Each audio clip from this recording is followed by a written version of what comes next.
सभी दर्शकों को प्रणाम।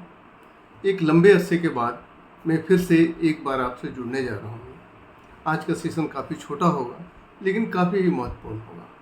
आज मैं आप लोगों को ये समझाने की कोशिश करूँगा कि हमारे शरीर में जो इम्यूनिटी पावर है, प्रतिरक्षात्मक क्षमता है, उसको हम कैसे पहचानेंगे। इम्यूनिटी पावर का मतलब है विषाणुओं से, जीवाणुओं से, कीटाणुओं से लड़ने की क्षमता। सबसे पहली बात यह है कि इसके कुछ मानक बने हुए हैं और उन मानकों को अगर हम जान लें तो बहुत आसानी से ये बात समझा जा सकता है कि हमारे शरीर में इम्यूनिटी पावर कितनी है। सबसे पहली बात कि जब हम सुबह बाथरूम को जाते हैं, टॉयलेट को जाते हैं, तो क्या हमारा पेट बिना किसी परेशानी के, बिना चाय पिए, बिना सिगरेट पिए, बिना तंबाकू खाए, बिना कोई एक्स्ट्रा चीज़ लिए त्रिफला चूर्ण टी शर्ट साफ होता है क्या? अगर होता है तो ये नंबर 1 है। दूसरे नंबर की जो चीज़ है वो ये है कि हमारे शरीर की वजन, अक्सर ये देखा जा रहा है कि लोगों का वजन उनके बॉडी मास इंडेक्स के अनुसार ज़्यादा या कम होता है। अगर आपका शरीर का वजन बॉडी मास इंडेक्स के अनुसार नहीं है, ये 3-4 किलो ज़्यादा या 3-4 किलो कम है, तो ये समझिए कि आपके शरीर की इम्यूनिटी पावर कम होगी। तीसरा बात जो आती है वो है त्वचा। अगर आपकी त्वचा साफ सुथरी अच्छी है का मतलब है कि अगर आपके शरीर में कहीं भी कोई भी स्किन डिजीज नहीं है, तो ये बात समझिए कि आपकी इम्यूनिटी पावर अच्छी है। नंबर 4, अगर आप हमेशा अपने को तरोताज़ा महसूस करते हैं, कभी भी आपको बहुत ज़्यादा आलस का अनुभव नहीं होता है, ऐसा लगता है कि हर हमेशा मैं एनर्जेटिक हूँ, काम कर सकता हूँ, तैयार हूँ हर काम के लिए, तो आप समझिए कि आपके बॉडी की इम्यूनिटी पावर बहुत अच्छी है। 5वां नंबर में आता है कि बहुत सारे लोग हैं जो बिना भूख के खाना खाते हैं, उनको भूख लगती नहीं है, समय हो गया तो खाना खाना है।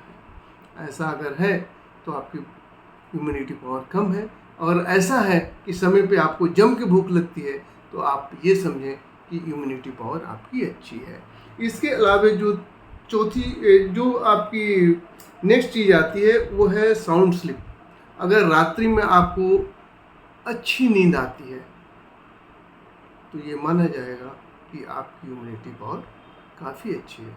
लेकिन अगर रात्रि में आपको नींद नहीं आती है तो इसका इंडिकेशन यही होगा कि आपकी इम्यूनिटी पावर कम है।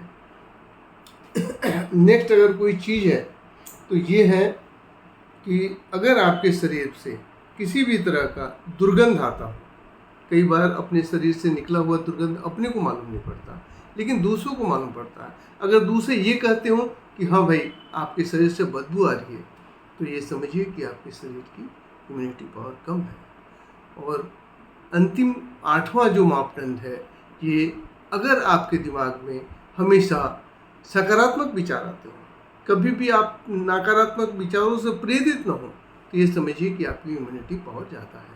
तो अभी मैंने आपको 8 मानक बताए। अगर इस 8 मानकों पे आप पूरे खरे उतरते हैं तो आप ये मान लीजिए कि आप में एक अच्छी इम्यूनिटी पावर है। लेकिन अगर 8 के 8 नहीं है, इसमें से अगर 6 भी हैं तो आप अच्छी इम्यूनिटी पावर वाले माने जाएंगे। लेकिन 6 से अगर कम है तो आपकी इम्यूनिटी पावर थोड़ी कम मानी जाएगी।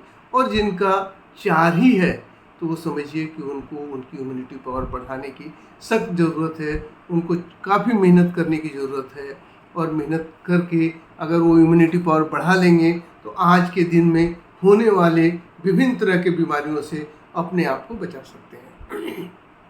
इम्यूनिटी पावर शरीर के लिए एक अति आवश्यक है। अगर आपके शरीर में ताकत नहीं होगी तो कोई भी विषाणु, कोई भी कीटाणु, कोई भी जीवाणु कभी भी आप पे आक्रमण कर सकता है। अब छोटी सी बात है, अगर हमें वायरल फीवर होता है तो वायरल फीवर में क्या होता है, वायरस हमारे शरीर में प्रवेश करने की कोशिश करता है। लेकिन हमारी इम्यूनिटी पावर, जब शरीर की इम्यूनिटी पावर अच्छी होती है तो हमारा शरीर उनसे लड़ता है, लड़ने के लिए शरीर गर्मी पैदा करता है और वो वायरस को मार देता है। और उस परिस्थिति में हम उस वायरल डिजीज से प्रभावित नहीं होते हैं। लेकिन इम्यूनिटी पावर कमज़ोर हो और वायरस ज़्यादा तगड़ा हो तो हमारे अंदर प्रवेश कर जाता है और फिर हम उस बीमारी के शिकार हो जाते हैं। अतः आप सबों से अनुरोध है कि आप अपना इम्यूनिटी पावर बढ़ाइए और अपने को स्वस्थ रखिए। इस संबंध में आपको कोई भी अगर जानकारी चाहिए तो आप डॉक्टर जवाहरलाल गिरी 9422 1455 68 से संपर्क कर सकते हैं। धन्यवाद।